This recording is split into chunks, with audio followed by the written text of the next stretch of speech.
ચલો ઓકે બોલો છે કોઈ કન્ફ્યુઝન આમાં આ જેટલા મુદ્દા સમજાયા મેં તમને કીધું કોણ આવ્યું પાછું ઓકે ચલો હવે અહીંયા આગળ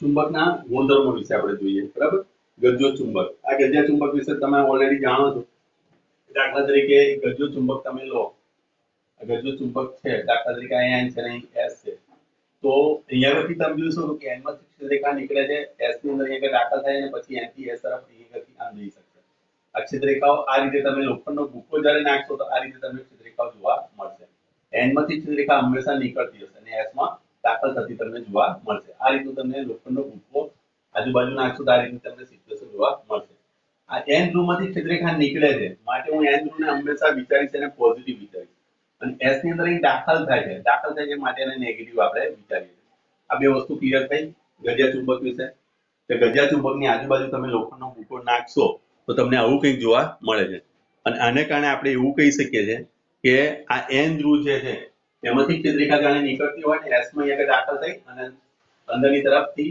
N થી S તરફ જાય આ પણ વસ્તુ યાદ રાખજો કે બહારના વિસ્તારની અંદર એની ચુંબકીય રેખાની દિશા N થી S તરફ છે પણ ચુંબકની અંદર હું તો લખી રાખું છું કે ચુંબક એ ગજ્જા ચુંબક માં બહારના વિસ્તારમાં ચુંબકીય ક્ષેત્ર રેખા N માંથી નીકળી ને S માં દાખલ થાય છે જ્યારે ચુંબકની અંદરના વિસ્તારમાં ચુંબકીય ક્ષેત્ર રેખા S માંથી N માં S માંથી ઉત્પન્ન થઈ S માંથી N તરફ જશે S માંથી N તરફ જાય ખાસ યાદ રાખજો બરાબર કારણ કે આ પ્રશ્ન તમને પૂછે તમારી જે પરીક્ષા થાય એની અંદર તમને પૂછે અંદરના વિસ્તારમાં S થી N તરફ અને બહારના વિસ્તારમાં N માંથી નીકળી S માં દાખલ થાય આ બંને વસ્તુ તમને ખ્યાલ હોવો જોઈએ જો અહીંયા N માંથી નીકળી અને S માં દાખલ થઈ આ બહારનો વિસ્તાર થયો પણ જ્યારે અંદર તમે જોશો તો અંદર S થી N તરફ જાય એના બંધ ગાળો રહે છે હંમેશા યાદ રાખજો હંમેશા કેવા ગાળા રહે છે બંધ ગાળા રહે છે બંધ ગાળા રહે ચુંબકીય ક્ષેત્રરેખા હંમેશા બંધ ગાળા રહે છે બરાબર વિદ્યુત ક્ષેત્રની માફક હોતું નથી બોલો આ મુદ્દો ક્લિયર થયો આમાં કોઈ કન્ફ્યુઝન સૌથી અગત્યની બાબતો છે ધ્યાન રાખજો આમાં તમને સહેજી તકલીફ હોય તો મને કહી શકો તમે હું ફરી સમજાવું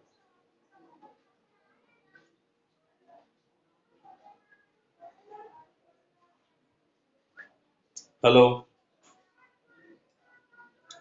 છે કોઈ કન્ફ્યુઝન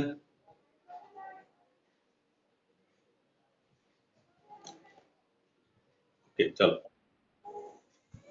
હવે અહીં આગળ આ ચુંબક પર જે પ્રાયોગિક પુરાવા થયા એના આધારે એના ગુણધર્મો નક્કી કરવામાં આવે છે એટલે ચુંબકના ગુણધર્મો એ ગુણધર્મો આપણે વારાફરતી જોઈએ છે અને એને સમજવાનો પ્રયત્ન કરીએ ગજ્જા ચુંબક વિશે મેં તમને લખ્યું જો કે ચુંબકીય ક્ષેત્રરેખાના ગુણધર્મો તમને પરીક્ષામાં પ્રશ્ન પૂછે કે ચુંબકીય ક્ષેત્રરેખા ના ગુણધર્મો લખો આ પણ 2 થી 3 માર્કનો સવાલ બની શકે બરાબર ચલો વારાફરતી આપણે એની ચર્ચા કરીએ બરાબર પહેલું મેં તમને કીધું ચુંબકીય ક્ષેત્રરેખા હંમેશા બંધ ગાળો રહે છે બરાબર બીજા નંબરની અંદર વસ્તુ એ પણ તમે જાણો છો કે ભાઈ ચુંબકીય ક્ષેત્રરેખા ધીરે ધીરે વિદ્યુત ક્ષેત્રરેખા એકબીજાને છેદે નહીં, એ રીતે ચુંબકીય રેખા પણ એકબીજાને છેદે નહીં. ત્રીજી વસ્તુ એ કે જે વિસ્તારની અંદર ચુંબકીય રેખાની સંખ્યા વધારે હશે ત્યાં આગળ હિસ્સા વધારે હશે ત્યાં એનું ક્ષેત્ર પ્રબળ હોય. એવી રીતે અહીંયા આગળ ચુંબકીય ક્ષેત્રમાં પણ એવું છે, જે જગ્યાએ ક્ષેત્ર રેખાઓ વધારે એ જગ્યાની પ્રબળતા વધારે, જે જગ્યાએ ક્ષેત્ર રેખા ઓછી એ જગ્યાની પ્રબળતા ઓછી. ક્લિયર?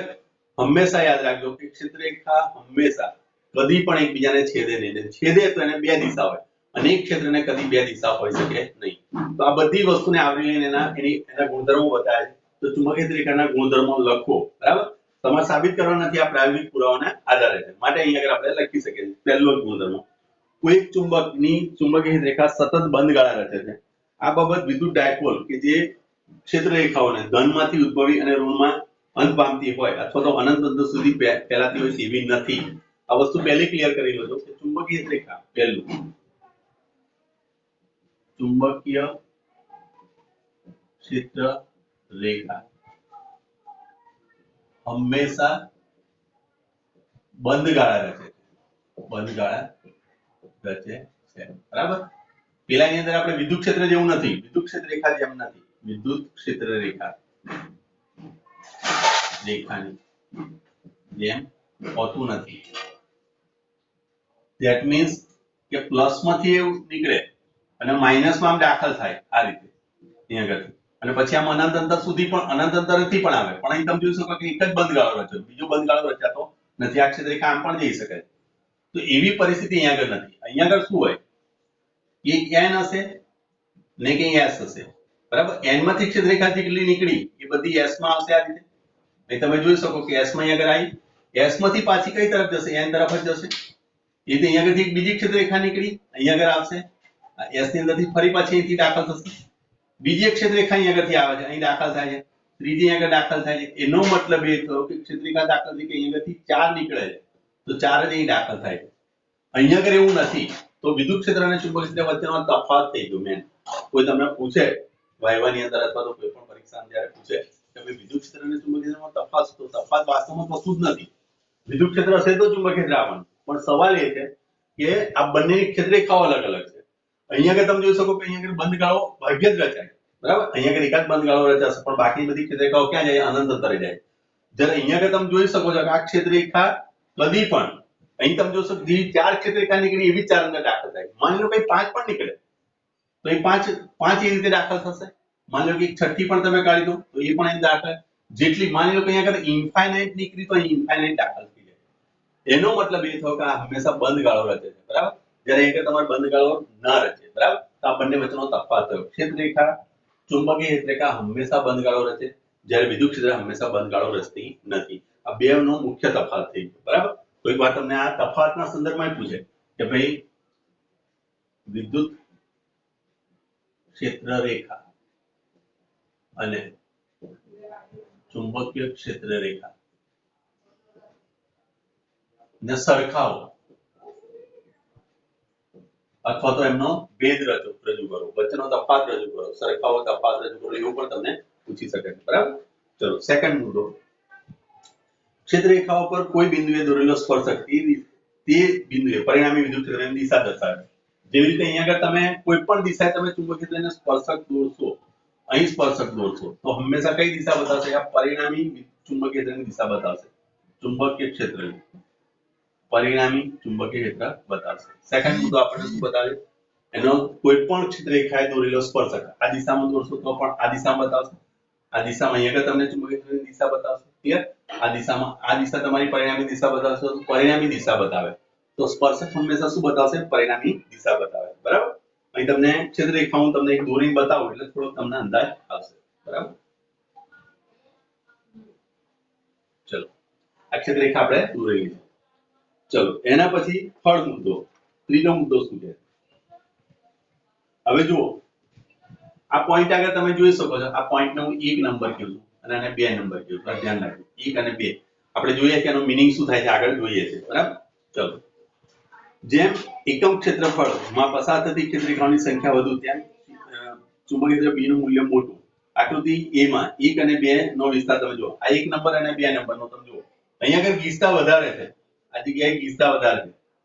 તો ચુંબકીય ક્ષેત્ર રેખા ની ગીચતા એટલે વધુ નજીક છે, બરાબર? અહીં વધુ નજીક છે. જ્યારે અહીંયા આગળ શું છે, આ બે નંબરની અંદર તમે જોશો તો અહીંયા આગળ ક્ષેત્રરેખા ઓછી છે, ઓછી ક્ષેત્રરેખા છે.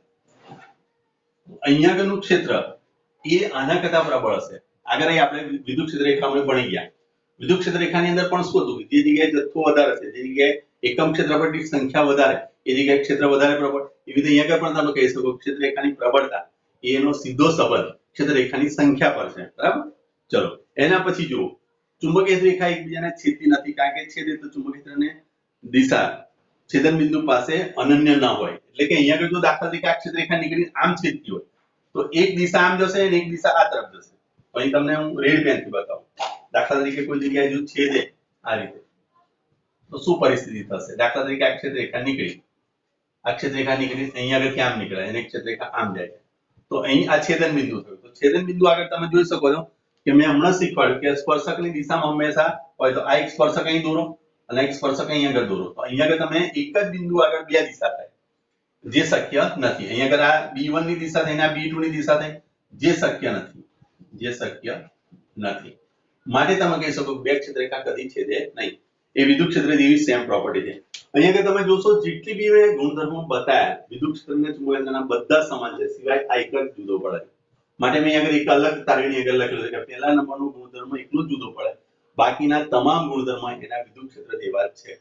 એટલે એક જ તમારે યાદ રાખવાનું છે. કયો યાદ રાખવાનું? કે ચુંબકીય રેખા હંમેશા બંધ ગાળો રચે, જ્યારે વિદ્યુત ક્ષેત્ર કદી બંધ ગાળો રચતી નથી.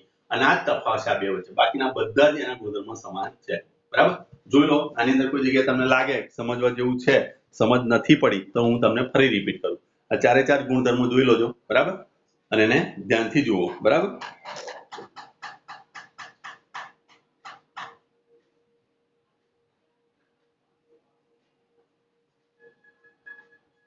છે કોઈ કન્ફ્યુઝન?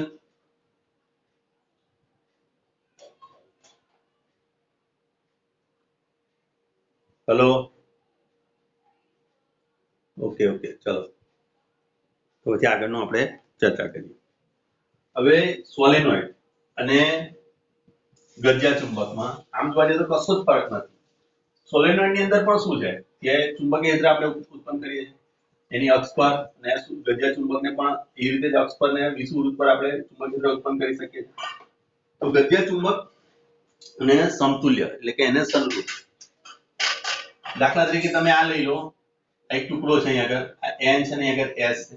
હવે અહીંયા આગળ તમે સોલેનોઇડ મૂકી દો. દાખલા તરીકે આ સોલેનોઇડ છે અને આ ગજિયો ચુંબક છે. દાખલા તરીકે અહીંયા આગળથી ક્ષેત્રરેખા. તો આ બંને સમતુલ્ય છે. જો બંને સમતુલ્ય છે તો એની માટે આપણે ચુંબકીય ક્ષેત્ર અને એનું નિર્માણ આપણે કરી શકીએ છીએ, બરાબર? પણ ગજિયા ચુંબકની અંદર એની ચુંબકીય ચાક માત્રા ગજિયા ચુંબક માટે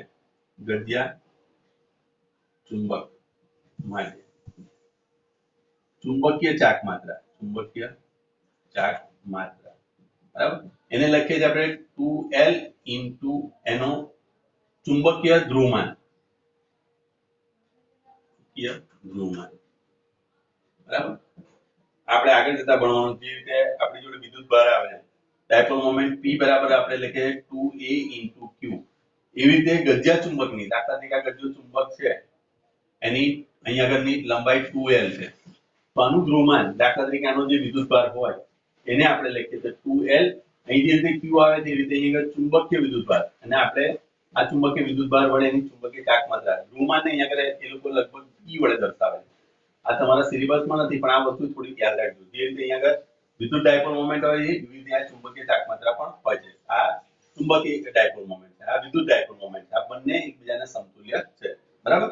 એટલે ગયા પીરિયડમાં મેં તમને એક દાખલો પૂછેલો કે ભાઈ સ્પ્રિંગ છે, એ સ્પ્રિંગની અંદર વિદ્યુત પ્રવાહ પસાર કરવામાં આવે છે તો એની સ્પ્રિંગની લંબાઈની અંદર ઘટાડો કેમ થાય છે? એ મેં તમને છેલ્લે જતા આવું કંઈ કીધું હતું, યાદ કરી લો. આ રીતે મેં એક દાખલો મૂક્યો કે દાખલા તરીકે આ 5 સેન્ટીમીટર છે. દાખલા તરીકે આ ચુંબકીય રેખા પ્રવાહ આ રીતે તમે દાખલો કર્યો છે, આ રીતે જઈ રહ્યો છે, બરાબર?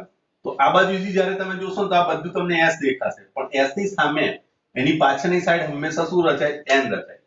એની પાછળ હંમેશા શું રચાશે? N રચાશે. આ સોલેનોઇડ છે તો એની અંદર આ એક N બતાવશે, આ એક N અને એની આગળ S, NS NS NS NS. તો છેલ્લો તમારો જે આવશે એ N બતાવશે. તો આ એકબીજાની અસર અહીં આગળ, અહીંથી આગળ જતા પાછું એક S બતાય બને, ફરી પાછો અહીંયા કરી n બને, તો ns એકબીજાની અસર નાબૂદ કરી નાખશે અહીંયા. તો પહેલો અને છેલ્લો બે ટુકડા રહેશે. તો જે રીતે ગજિયા ચુંબકમાં એક ધ્રુવ n બનાવે છે અને એકબીજામાં s બનાવે છે, એટલે સોલેનોઇડ ની અંદર પણ એક n ધ્રુવ બનશે ને એક s ધ્રુવ બનશે. માટે ગજ્જો ચુંબક અને સોલેનોઇડ બંને એકબીજાના સમતુલ્ય છે એમ કહી શકાય. એટલે એનું આપણે સૂત્ર તારવીએ. બરાબર? ચલો તો આપણે ગજિયા ચુંબક અને સોલેનોઇડની સામ્યતા પરથી આપણે સોલેનોઇડ માટે એક સૂત્ર તારવીએ છીએ.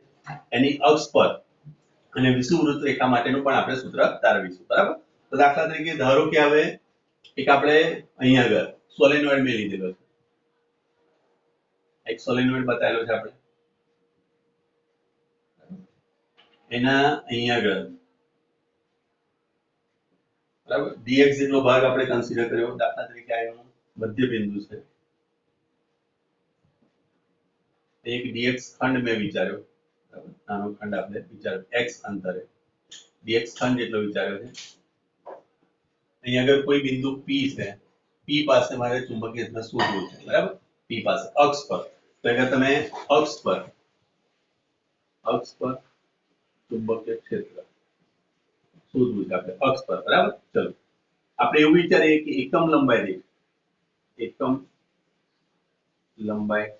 દીઠ આંટાની સંખ્યા n છે. બરાબર? તો x થી ડેલ્ટા x અંતરે આંટાની સંખ્યા બરાબર n dx થશે. ક્લિયર? એકમ લંબાઈ માટે l હતી તો dx અંતર માટે કેટલી થશે?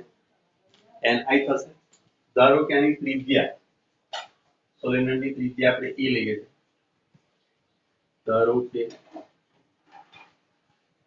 સોલેનોઇડની ત્રિજ્યા a છે. ક્લિયર? અને આ અંતર તમે અહીંથી અંતર લઈ લીધું છે આપણે r અંતર લીધું. બરાબર? આ અંતર તમે r અંતર. બરાબર? ચલો હવે r અંતરે બિંદુ p પાસે ચુંબકીય ક્ષેત્ર શોધવું તો સોલેનોઇડ ના સૂત્ર મુજબ પરથી યાદ કરી લો છો. db બરાબર આપણે આવું લખતા હતા mu naught ni a square upon. બરાબર? વર્તુળાકાર રિંગ માટે. બરાબર? અહીંયા આગળ તમે વર્તુળાકાર રિંગ માટે અથવા તો લૂપ માટે તો વર્તુળાકાર રિંગ માટે સૂત્ર આવું થતું હતું. ટ્વાઇસ અહીંયા આગળ લખતા તમે r plus a r square plus a square raised to 3/2 આ સૂત્ર પરથી. હવે સોલેનોઇડ માટે જ્યારે આપણે બનાવીશું આ સૂત્ર મેઇન સૂત્ર હતું. તો એના પરથી હું બનાવવા જોઉં તો db બરાબર સોલેનોઇડ માટે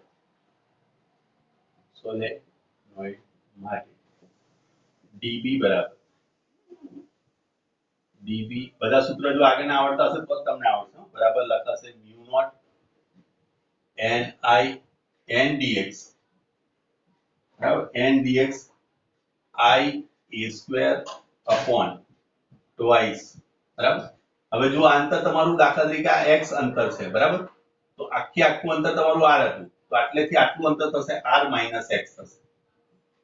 અહીંયાથી આપણે x ખંડ વિચારેલો છે એની માટે એક રિંગ વિચારી. આ x રિંગ માટેનું આપણે થયું. તો અહીંયા તમે લખશો r - x નો હોલ સ્ક્વેર પ્લસ અહીંયા આગળ આનો a સ્ક્વેર રેઝ ટુ 3/2.